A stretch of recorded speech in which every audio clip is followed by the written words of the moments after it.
Good afternoon, everybody. You're all very welcome to our webinar on My Mental Health, looking after me at Christmas. My name is Cillian and I'm the Education Training and Development Officer with Midwest ARIES, and this webinar is in partnership with Mental Health Ireland. So we're going to have a very interesting discussion today. We got some great panelists this afternoon for our topic, and I think it's a very important one leading up into the Christmas period on how we can just look after ourselves and do self-care or whatever we enjoy on the day-to-day for leading up to the Christmas period. So hopefully we'll have a great discussion in the next couple of minutes. So if you're new to joining our webinars, I'll just give you a brief explanation of Midwest ARIES, who we are. We are the recovery education service based in the Midwest, so we cover Clare, Limerick and North Tipperary. We do workshops online, face-to-face in the acute psychiatric units in Limerick, in 5B and in Ennis as well. We do workshops in the day centres and the day hospitals as well. So we have a wide range of topics, and all of our information and bookings can be done through our website, midwestaries.ie, or our Eventbrite page as well. I can give all the links and all the information at the end of the webinar as well. So this is also recorded for our YouTube channel, our Midwest ARIES YouTube channel, and the wellness panel or podcast. So the audio version of that will be uploaded by the end of the week. Also, if you're new to the webinars, there is a Q&A button at the end of your screen. So if you want to preload some questions into that during the webinar, and you want some of the panelists to answer the questions, we'll hopefully get to most or all of the questions that come throughout the webinar as well. So yeah, I think that's all the housekeeping. The webinar will be about an hour. So again, just stay with us till the end, and hopefully we'll have a great discussion for the whole duration of the webinar. So I'm just going to invite the panelists to turn on their cameras. So I have Barbara, Mike, Laura, and Eileen, and we'll do a round of introductions. So you're all very welcome. So just a round of introductions there. Mike, I might go to yourself first, if that's okay. Yeah, thanks, Cillian. I'm the manager with Midwest ARIES. We're the recovery education service here in the Midwest, covering Limerick, Clare and North Tipperary. Yeah, and I'm looking forward to this one. Yeah, thanks very much, Cillian. Great, thanks a million, Mike. And Barbara, I'll go to yourself next, just to introduce yourself. Just on mute there. You're just on mute there, Barbara, sorry. No, sorry.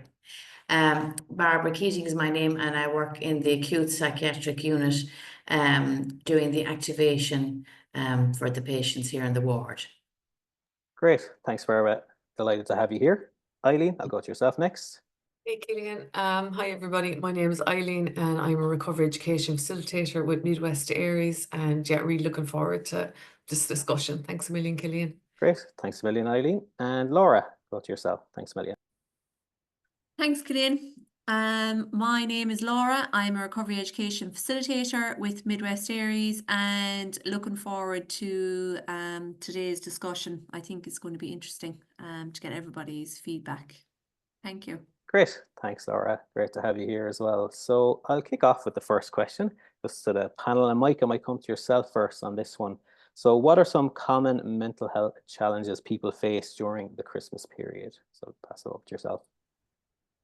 Well, I suppose they're probably common all year round, but I think because it's the Christmas period, a lot of people, look at the ads on television and it's celebration, it's joyous, it's family getting together, it's all of those things. And, it's portrayed as, a good time of the year, but for a lot of people, and I'll include myself in the other side of it, is that, I'm not, as I call it, the darkness is my enemy. And it is at it's the dark time of year, it's cold. And I just struggle at this time of year. I'm a summer person and I much prefer it. So, for a lot of people it is, and it can be a challenging time where it can, it's just where loss and, sadness may come to the fore for many people. And it's kind of, so I suppose we look at today where we can go with this conversation as to how we can get through it as best we can. Yeah, thanks, Cillian. Yeah, that's it, Mike. Hopefully people can take some tips and tools from the discussion today to mind themselves over Christmas. So thanks for that. Eileen, I'll go to yourself next.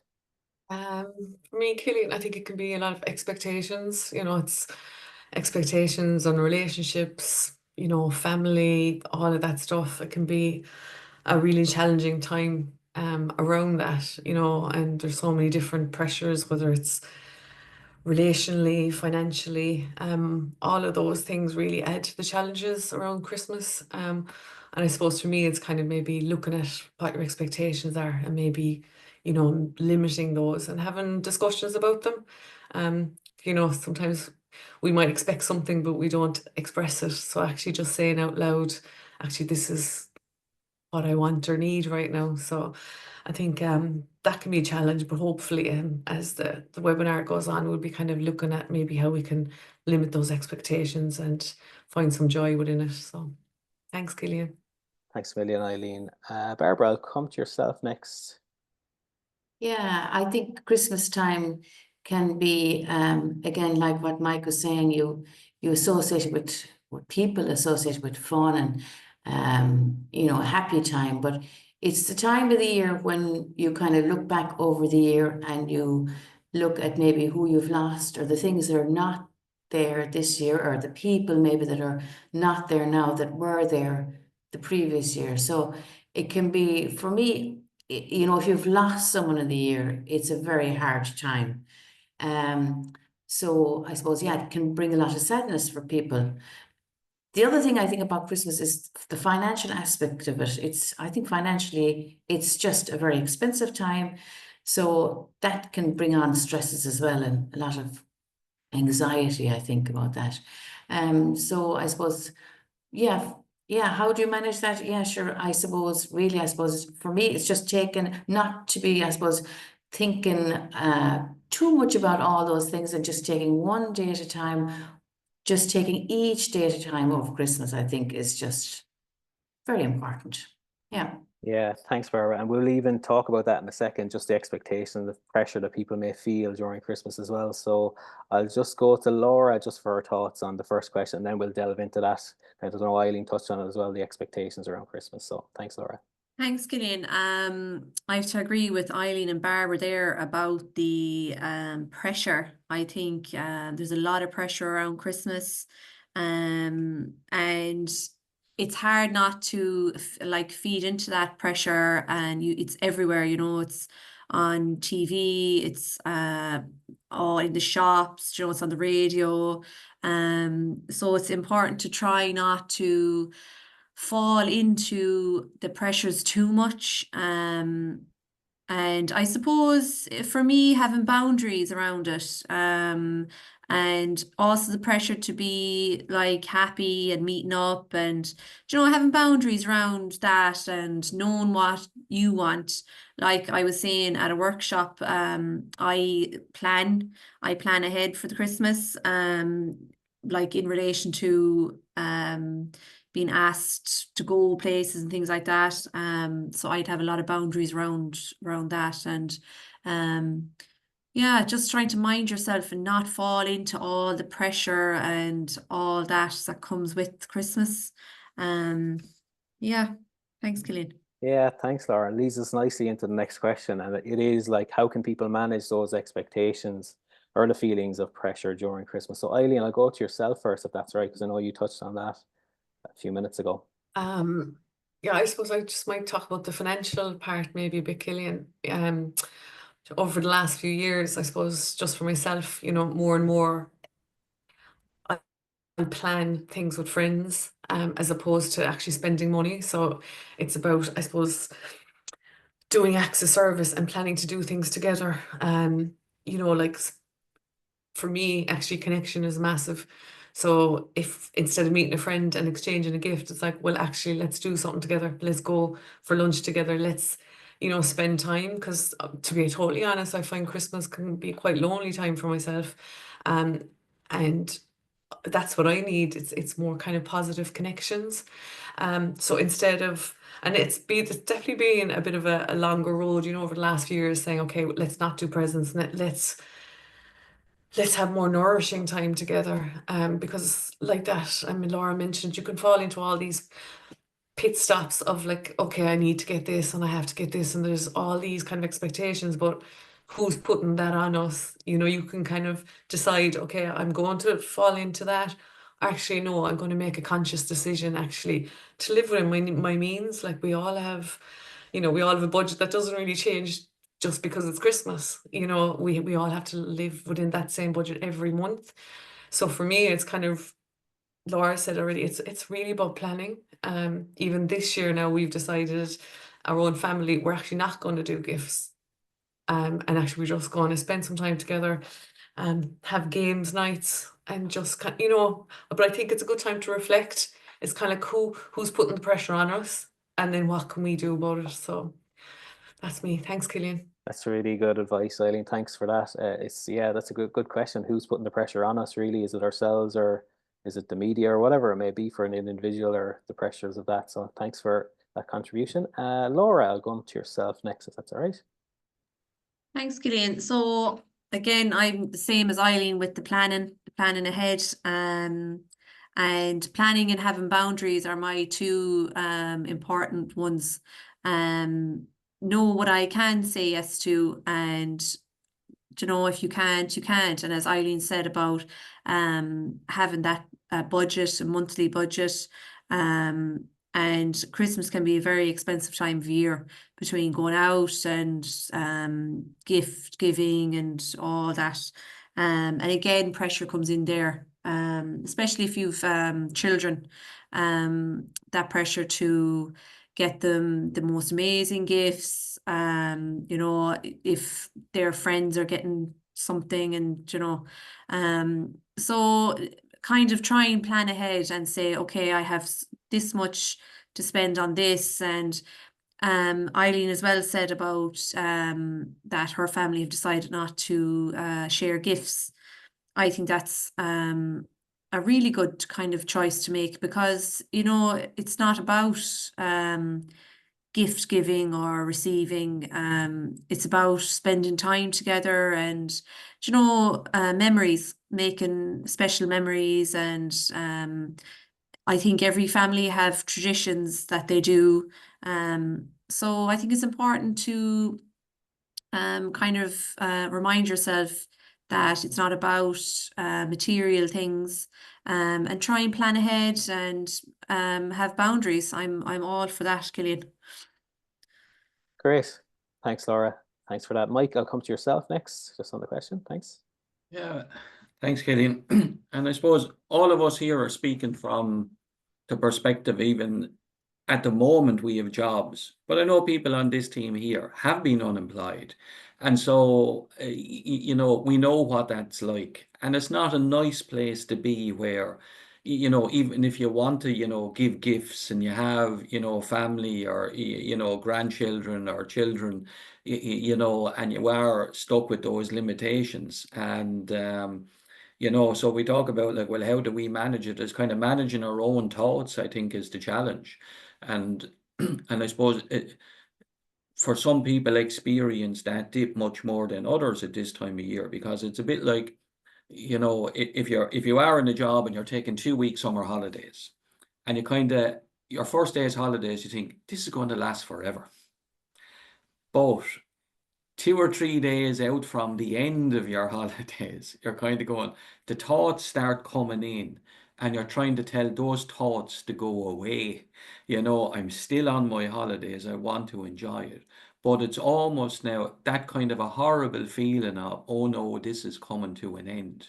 And in the same way, and I'm speaking for myself here, when I'm coming towards even the end of August, at times I can almost feel it like this overwhelming fear and dread, because I know I dip every winter, and it is that thing of, oh, the evenings are getting shorter, and that absolute dread of, I'm facing into this.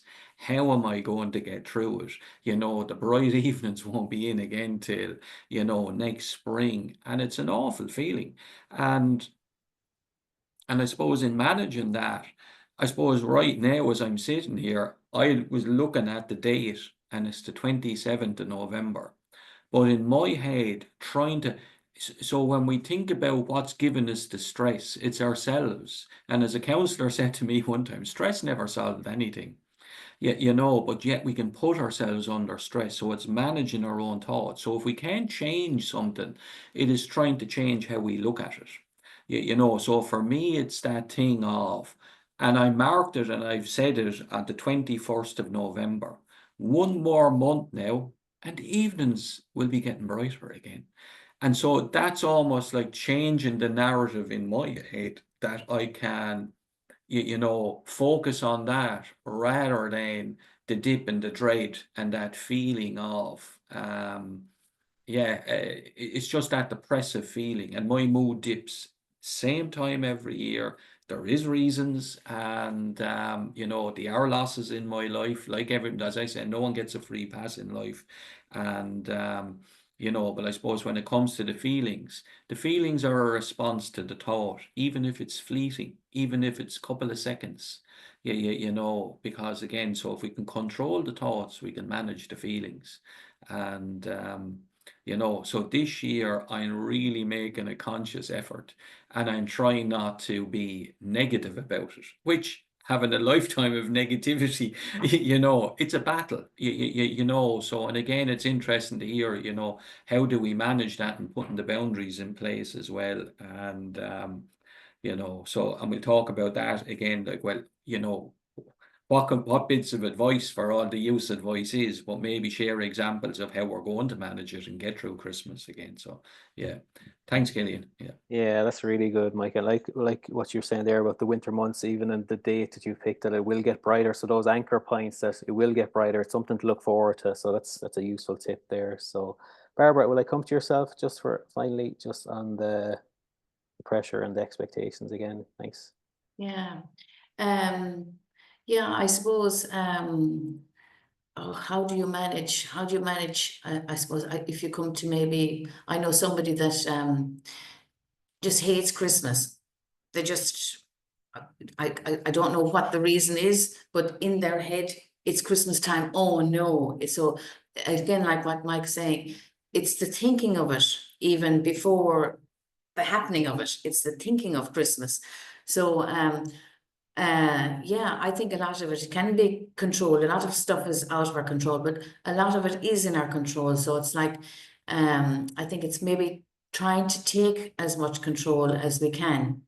And a lot of that is simply through your thinking, getting up in the morning and starting the day, maybe changing it from maybe a bit from the negativity, if it is there, to maybe thinking of the things, the nice things in the day that might happen.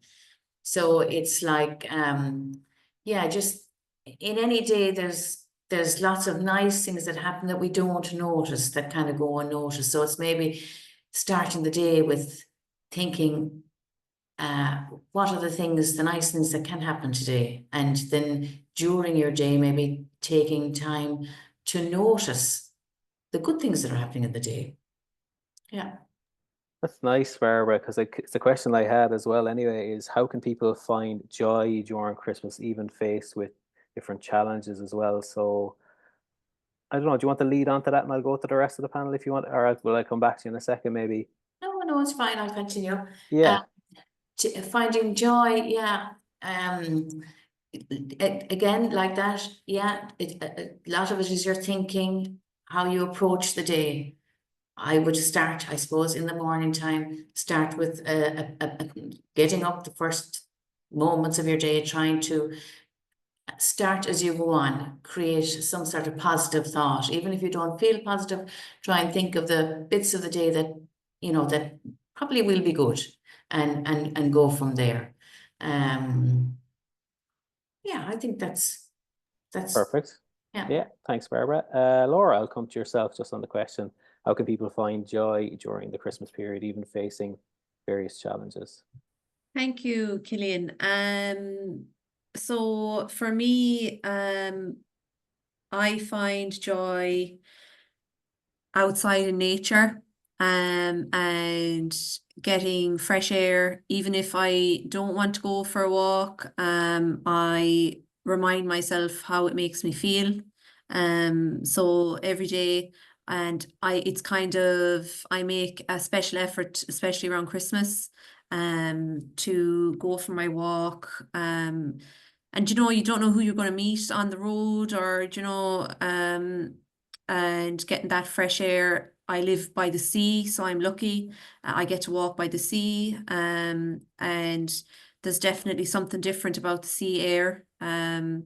So yeah, getting out and about, and just feeling like the freshness of nature and things like that. And especially at the moment, I love this weather, you know, the cold, dry.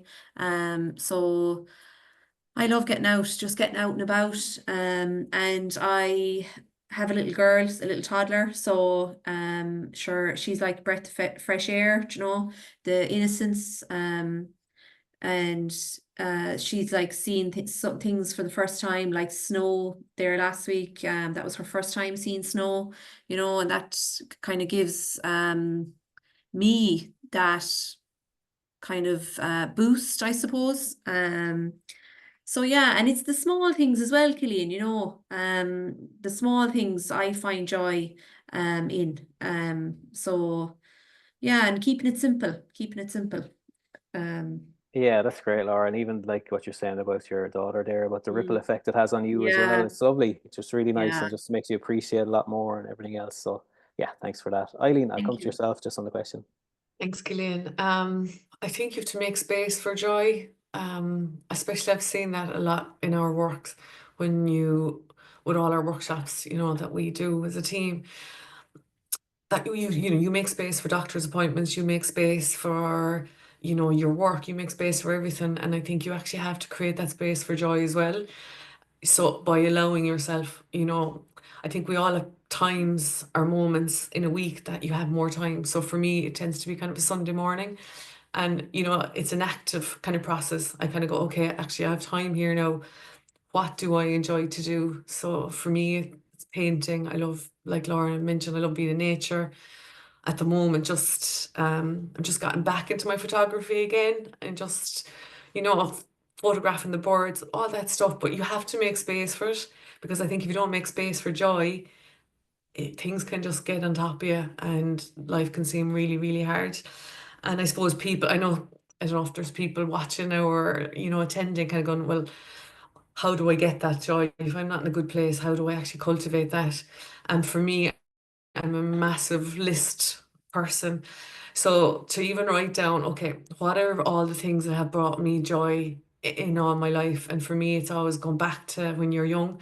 So even a task for people just to write down stuff that they brought them joy once, even if it was once, and then just keep kind of see, okay, maybe is there anything I can do right now? And if there isn't anything you can't do right now, but actually to plan for it. And we find a lot as well with our work that it's harder for people to maybe to walk in on their own. It's like if you wanted to join a group, that can be hard. But I suppose then it's about seeking out people maybe that can support you to actually do that, just to walk in the door of your family resource centre or a community, you know, having a support, even asking someone, okay, do you mind just coming with me for this first session, or, you know, and then you never know what's going to happen once you walk in that door. So I think for me, Cillian, you have to make space for joy, because if you don't, you know, I've experienced the results, and all of us in our work, we've seen the opposite of it. So yeah, thanks, Cillian. Excellent, Eileen. I like that. Even for the example you gave, just for a workshop or whatever, maybe just not being afraid to ask for support for someone to attend a workshop with the person that wants to attend or something, just getting over that fear and whatever else it may be. So I like that example. So thanks for that. Mike, will I come to yourself? Yeah, I just find that interesting because, again, I suppose mental illness is the thief of joy. And that's exactly what happens. You know, and very often, you know, you can have no feelings, or you can think you have no feelings at all. And one of those, and some people say, I feel numb, but numb is a feeling. You know, and it's kind of like, and I love what Eileen said. Great examples there, just listening to the people here around, like kind of, well, where can you find joy, whether it's in nature, an activity, tapping into your childhood. And I love what Laura said there about, you know, her daughter. And that's really important for me. You know, and I suppose, again, it's to be proactive in finding joy. And because if you can find the joy will ground you and keep you in the moment. Because the thing that small children do And that's living the moment.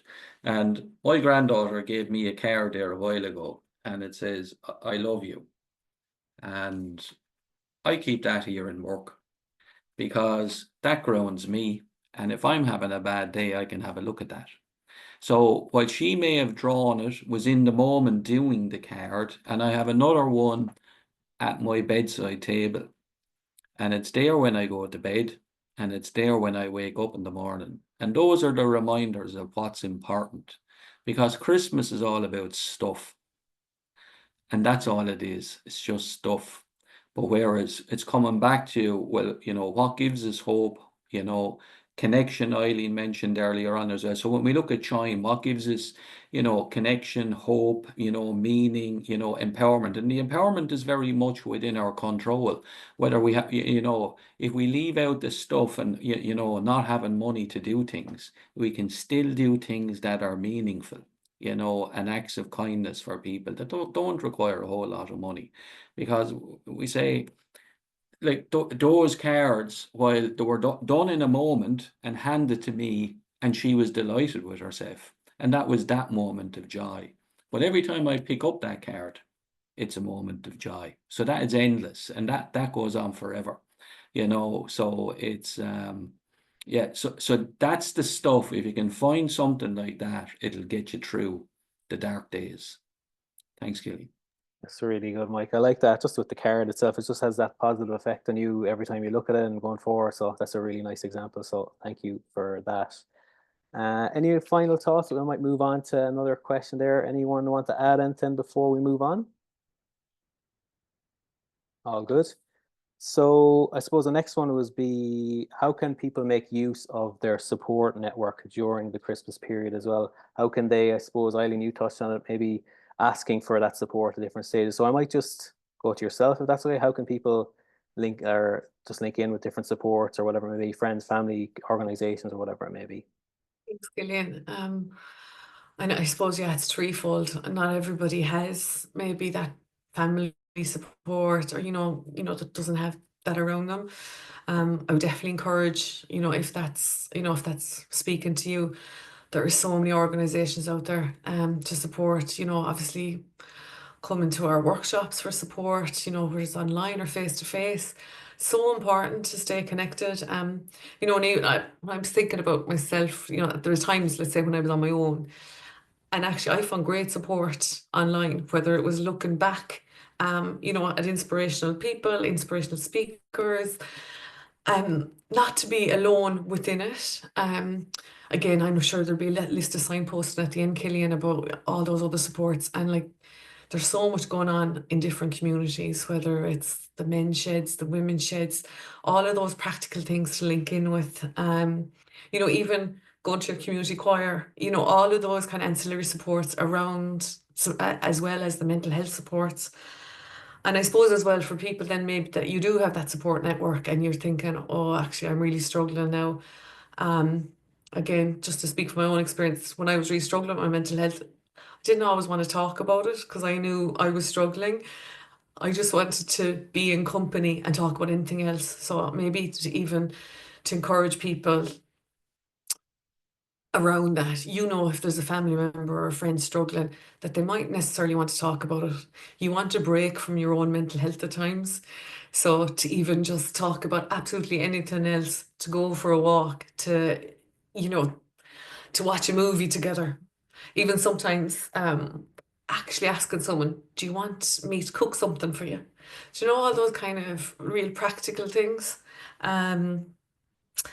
And I suppose if you are really struggling, I would say, to reach out, especially like to either a trusted friend or a GP or somebody, but like not to suffer in silence. I think silence is the biggest killer for people. It's about actually, and it's anytime in my own life of when I've said it out loud, it doesn't seem half as bad. So just encourage you to look for that support, but also if you have those supports, to just feel nourished by them. But also if you have supports that maybe aren't nourishing and you find depleting, to make that choice as well. Actually, I need to kind of protect myself around this now. So yeah, I think that's just my thoughts, Cillian, on that. So that's okay. Yeah, I really like that. Even what you were saying about taking a break from talking about mental health, even to do something different, like watch a movie or just take that space away from it as well. So that's a really good advice as well. So that's great. Laura, I'll go to yourself. That's right. Thanks, Cillian. So I have to agree with Eileen on the kind of don't be afraid to reach out. Don't be afraid to pick up the phone. If you don't have a trusted friend or trusted family member, there are lots of organizations out there. The Samaritans are fantastic, 24-hour line. And there's also text lines out there, and I'm sure they'll be at the end of the webinar, like different supports and things. So I think don't be afraid to reach out, and I think some people can be afraid to be like they're being like a burden to somebody, but don't be afraid, reach out even for a chat, just to know how are you, because people want to help, and especially around Christmas, people are very understanding, and it can be a low time, as we were saying. But yeah, don't be afraid to reach out, I think is, I have to kind of agree with Eileen there. Thanks, Cillian. Thanks, Laura. And there's just a question in from the Q&A button. I just encourage anyone else that has questions for the panel, please feel free to just put them into the Q&A button there, and we'll try and get to them as well. So the question is, what if you don't know what support you want? So Mike, will I come to yourself on that one? Yeah, but I think the fact that you're even asking a question like that, there's an awareness there. Because I know in the beginning, and when I won't say in the beginning, but I'd say I was probably had mental health challenges my whole life. But when things came to a head for me, 20 years ago or so now at this stage, and I became very unwell, it actually, there was huge learning in it for me, because first of all, I didn't know I was unwell until I was speaking to a doctor. And then when in that conversation with the GP, it all made sense. She was able to join the dots and provided clarity, and I suppose then for me, that was actually quite a positive thing, because again, I suppose for anyone who ends up in the service, for me, I found it a very positive thing, because in my head was, first of all, I had no awareness until I was informed, then I was aware, but then when, if you've ever been involved, receiving care from the mental health service, which I have, yeah, it all made sense to me, and I saw it as a very positive thing, because, like, for me, to be given a diagnosis, it actually provided clarity and made sense, and I looked at that very simply at the time. Well, now that I have a diagnosis, this means there's treatment, and I won't be like this again. Now, here I am 20 years later saying I still have bad days, I still have black days, and I struggle to manage that at times. And it is that piece of managing that. So it is that thing of building in your I suppose your plan around because sometimes it's only in conversation that you might figure stuff out, so there is, as Laura said, there's help, like the Samaritans, these people are there to help, you connect, and sometimes in those conversations, the penny might drop for yourself, or they may ask a question that may be an awakening moment and provide a little bit of clarity. But I think the fact that, I think sometimes when once you start the conversation, there's something not right. And that's great, because now you want to work towards, so even if you don't have the answers, and that's probably the part of the journey and the best bit, and the figuring it out as well. And as I say, there's nothing easy about it, and I think I probably, listening to connection, has come up quite a bit here in the conversation, and I suppose for me, one of my plans over the Christmas break is to disconnect. because that will enable me to function when I am connected with others, because I find the busyness, as great as it is, but I find it exhausting. Just being, you know, if there's a family occasion, a load of people around, just all the conversation and the busyness, it just wears me out. So I am going to build in over the Christmas break what I'm going to call it's my escape plan, where, like as Laura said, the seaside is a great thing, or a walk somewhere. Anybody, if you're physically able, just go outside your front door and start walking. Do you know what? Take notice, as Barbara said. You know, look around you. You know, make those connections. That way, that it's not, you know, you can connect without people.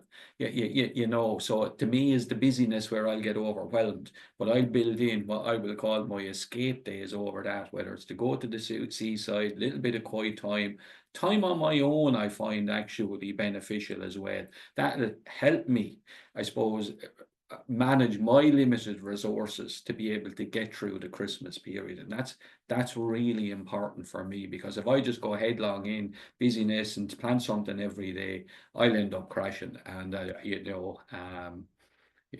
know, and then I'm no good to anyone, including myself, and then that could ruin Christmas. So I think for me to be able to manage is what I have to do.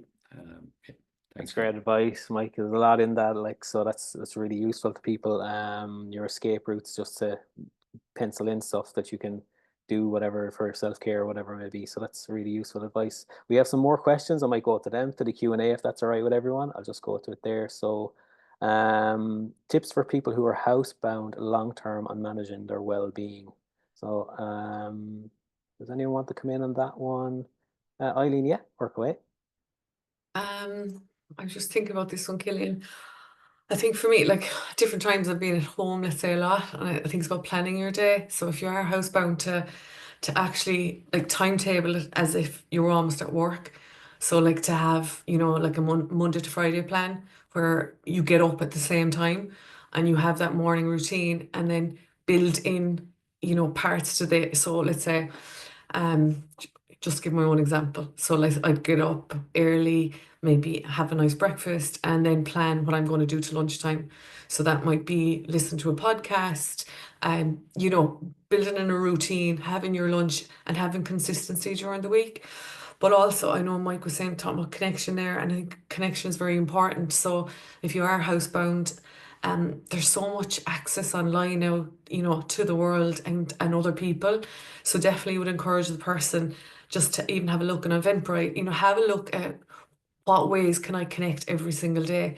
You know, and if they're not good at tech, maybe just reach out to you know, your local organizations. I know in Limerick, you know, there's different organizations that will actually help you with tech support. So even if you don't know where to go, even just call Citizens Advice and ask the question, because you know, it can be a long day if you're at home, but it's about the planning, and then the weekend to have a different routine, and to take each day. But let's say Monday I'm going to do this, Tuesday I'm going to do this, Wednesday, but also but look for that support. And also there's few organizations that, you know, have befriend, you know, there's befrienders organizations depending on your county.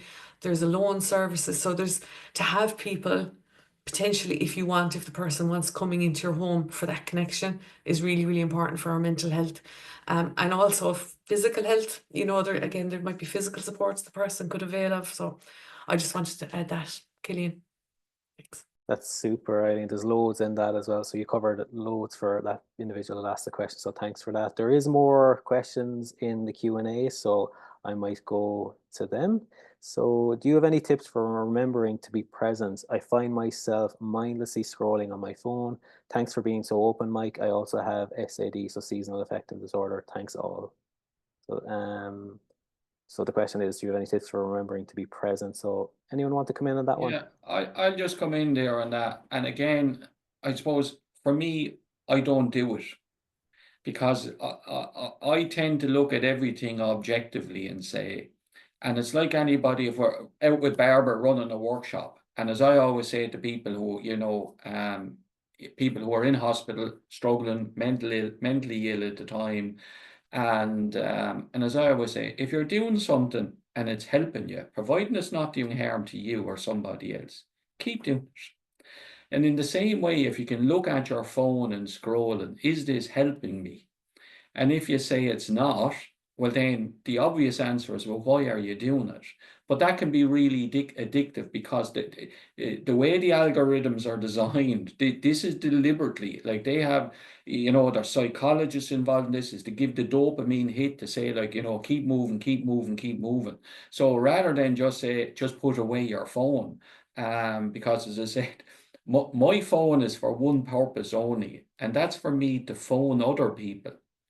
Because when my phone rings, the first thing I will do, and I'll say to myself, so this is without even looking at social media or anything else, is, am I ready to take a call before I even look to see who it is? And if I'm not, I leave that phone ring out and I don't have voicemail.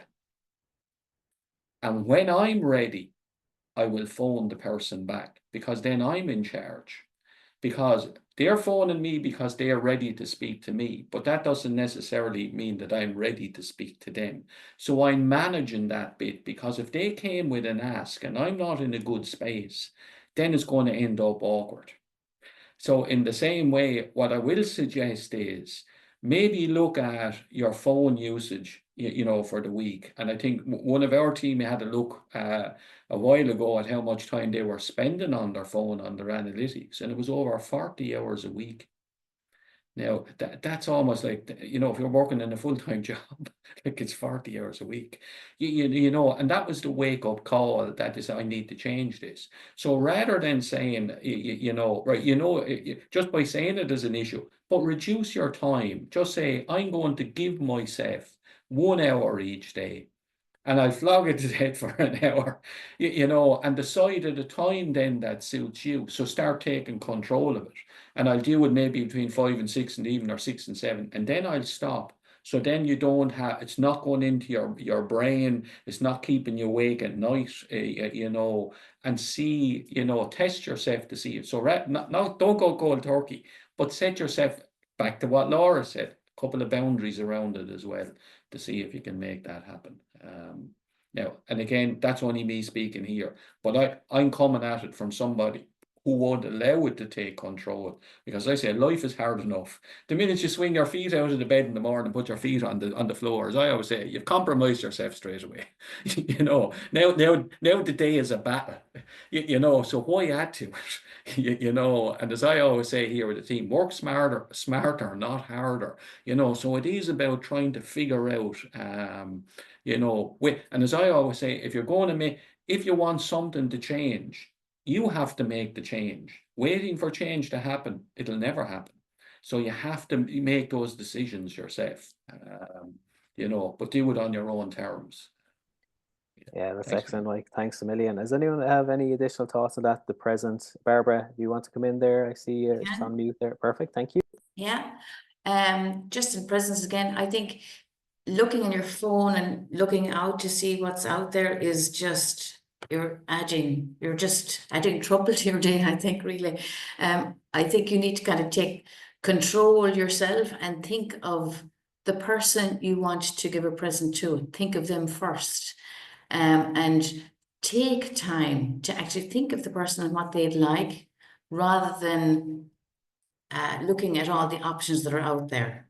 I think it's just kind of zooming in, I suppose, on that individual, and seeing what they'd like. And it needn't necessarily be even you know, a material gift. It could be thinking of the person and maybe thinking, you know, what do they need? Is it, sometimes it's time with somebody that could be a present. So, or it could be even evoking a memory. So it could be sending a photograph of something of the past to them that they'd like, or you know, it's just thinking of the person and events, and coming at it from that point, rather than from, you know, looking at everything that's out there. Yeah, that's excellent, Barbara. Thanks for that.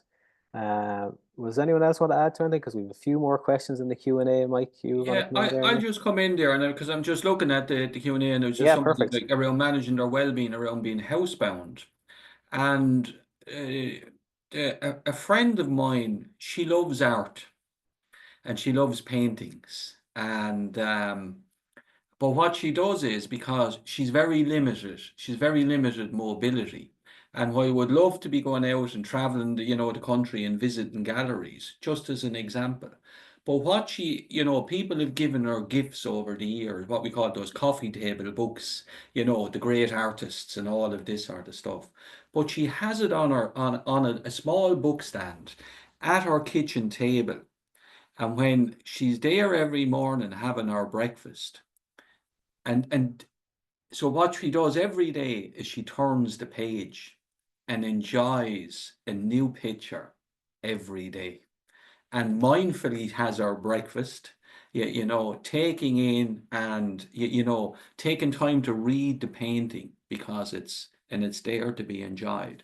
And so it's kind of to find things that you can do even with the limitations that you have, because we're all limited in some ways, but particularly around being housebound as well, and again, there's another one there, and I'll take it as well. And it's what if someone won't reach out for support? Yeah, thanks, Mike. I was going to get to that in a second. And I yeah. think that's really, and it comes back to, it's a bit like as I would have said about answering the phone. It's readiness. If that person isn't ready, you're wasting your time. So all you can do in that moment, even if they're struggling and they say, look, I'm struggling, but I can't talk about it.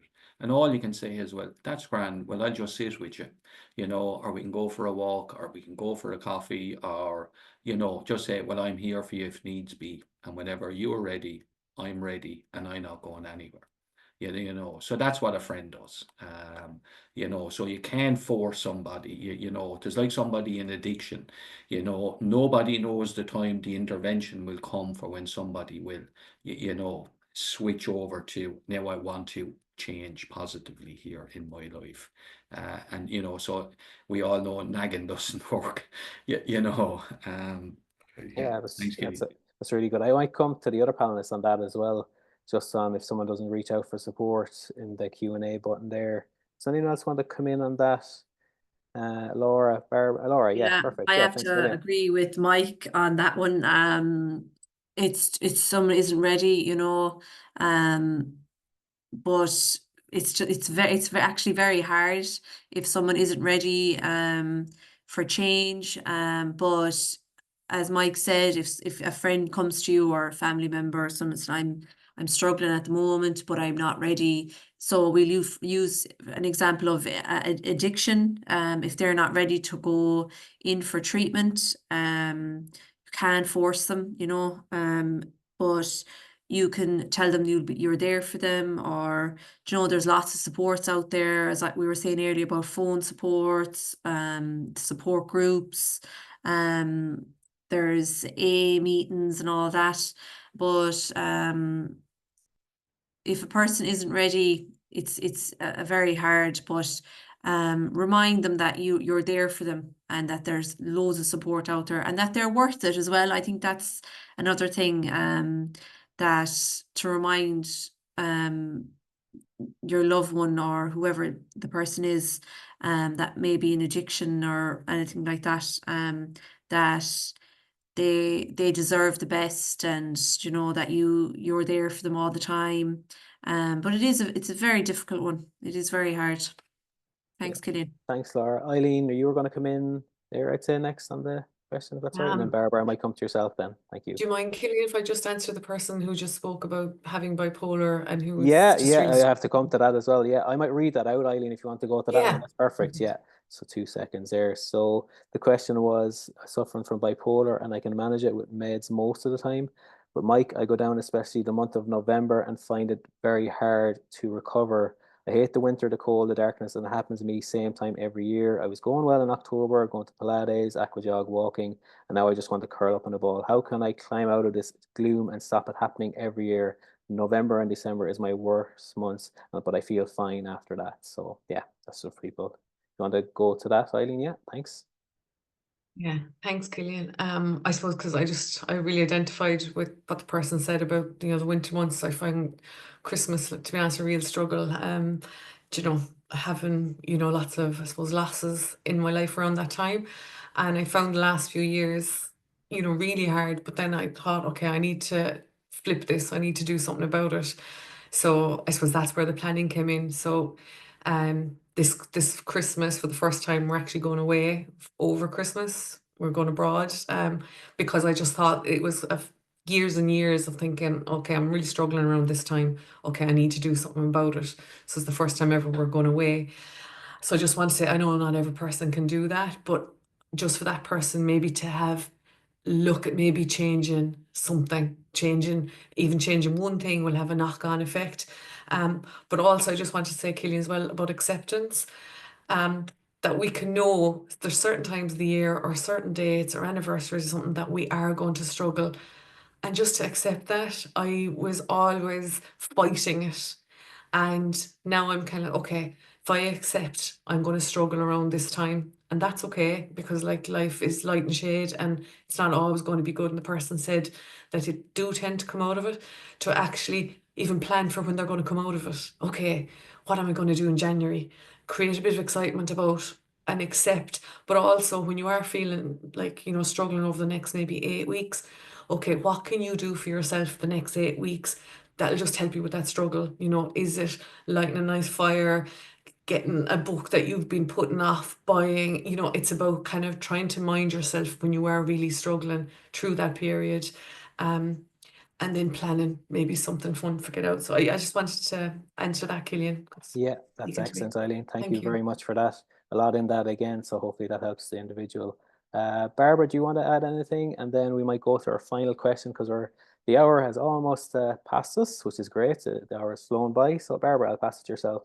Very briefly, just to add on to what Eileen was saying there, the lady that suffers from bipolar, I suppose just knowing that it is 2 months and the 2 months will pass. So it's just, I suppose, looking at the hope for the future. It may be difficult, but it will pass. That's it. Yeah. Lovely. Thanks, Barbara. Thanks a million. Final question then, I suppose, is what one piece would you give to someone on how best to look after themselves during Christmas? So Mike, I'll go to yourself. Just a brief, I suppose, one piece of advice. Yeah, and again, just that person there, you know, who mentioned the diagnosis of bipolar. I think it's very important to, and again, advice is useless. You know, it's like if the person is ready for it, they're ready. You know what I mean? It's one of the things that, like, as I said, the only bit of advice that I ever remember that anyone gave was somebody said, never eat anything bigger than your head. You know, and that's about as useful sometimes as advice is.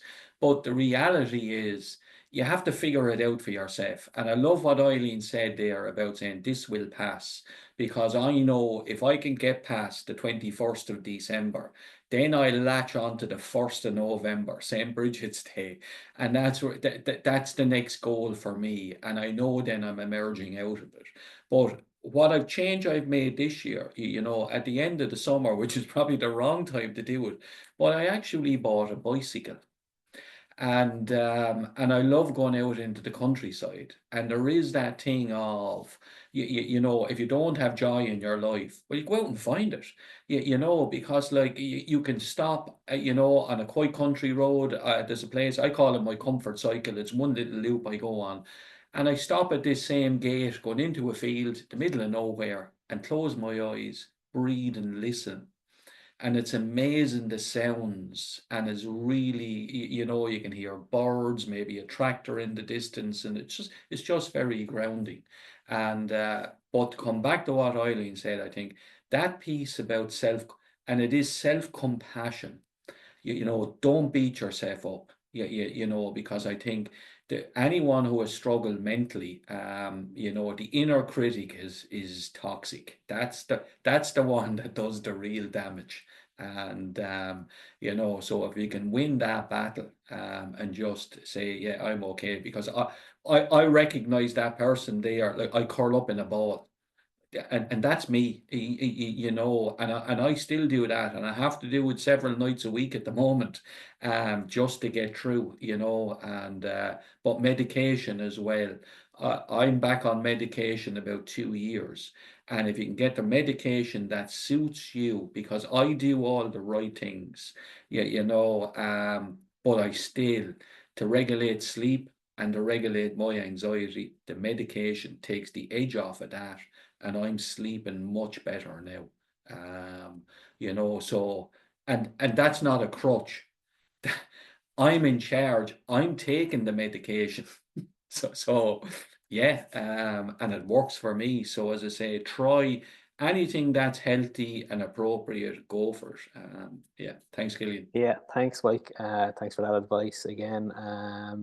We're coming close to the end, so I will just run through the Q&A. There's just a few comments, I suppose. There's actually planning for Christmas already. It's like a website from mabs.ie, so I'll just put that in the Q&A so people can look at that as well. I suppose it might be a nice information on that for planning for Christmas. And then there's another comment here: let the person know that there are free Pilates on the HSE website they can do at home if she enjoys Pilates. So that may be for the person that might have mentioned about being housebound. So that's another resource. So yeah, I'm going to share the last couple of slides there. If we're happy enough, are we happy enough? We've covered a good few things. Yeah, is that all right? So I'll share the last few slides there because it's nearly 3 o'clock, and sure we'll so what I'm sharing here now is the December online timetable. So we have a good few workshops coming up. So the first one would be the 3rd of December. We have Creativity for Wellbeing, My Mental Health Finding Meaning, Let's Talk Resilience at Christmas, and then the last one before Christmas then will be My Mental Health Staying Connected. So all of our workshops can be booked on our website, midwestaries.ie, or our Eventbrite page as well, midwestaries.eventbrite.ie, and all the information will be there on our listings.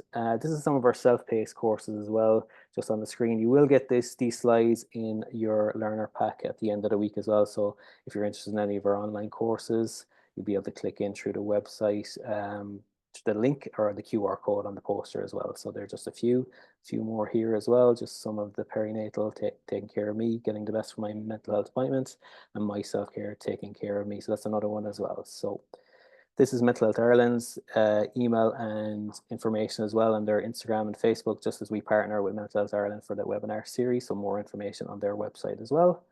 And the last slide then is where our YouTube recording will be for this webinar. It'll be up on our Midwest Series YouTube and the wellness panel. So that's our podcast, which will be on Spotify and Apple Podcasts as well. So all the recordings will be up there by the end of the week. So yeah, I suppose we'll wrap up. If anyone has any final words before we go, I just want to thank the panelists for a great discussion. It really flowed well, and thank you to all the attendees for joining us. We had a good number joining us today, so hopefully when the YouTube goes up as well, the recording, we get more views on this as well, which is great. I'm just going to quickly check the Q&A. There's nothing I missed. There's one here: I like a plan, I like it focused, something to look forward to, but I always have my escape plan to leave. So that was where we referenced yourself earlier on, Mike. And then someone else mentioned about 40 hours on TikTok last week, so addictive, probably referring to the social media usage as well. So I think I've covered everything in the Q&A. So anyone final words, or we say our goodbyes? Mike, I'll pass to yourself first. Yeah, I'll just say goodbye. And again, as I said, like, your best is good enough. Yeah, and yeah, take care. We'll see you in the new year, hopefully at our next webinar. Thank you. Bye now. Thanks, Mike. Yeah, Barbara, I'll pass to yourself.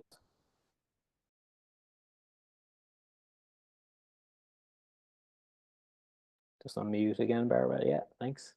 Yes, yeah. Thank you. Perfect. Thank you. Yeah, no, just take one day at a time.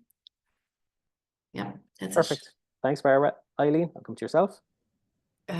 Just to be kind to yourself around the next few months, and do something nice for yourself. Thanks, Perfect. Thanks, Eileen. And Laura, finally. Thank you. Self-compassion. Try and practice self-compassion every day, if you can. Thank you. Brilliant. Thanks a million. Thanks, So everyone. thanks again, everyone, all the panel and all our attendees. We'll see you in the new year for our webinar, and you might see you at our workshops over December as well. So we'll see you later. Thanks a million. Thanks, everyone.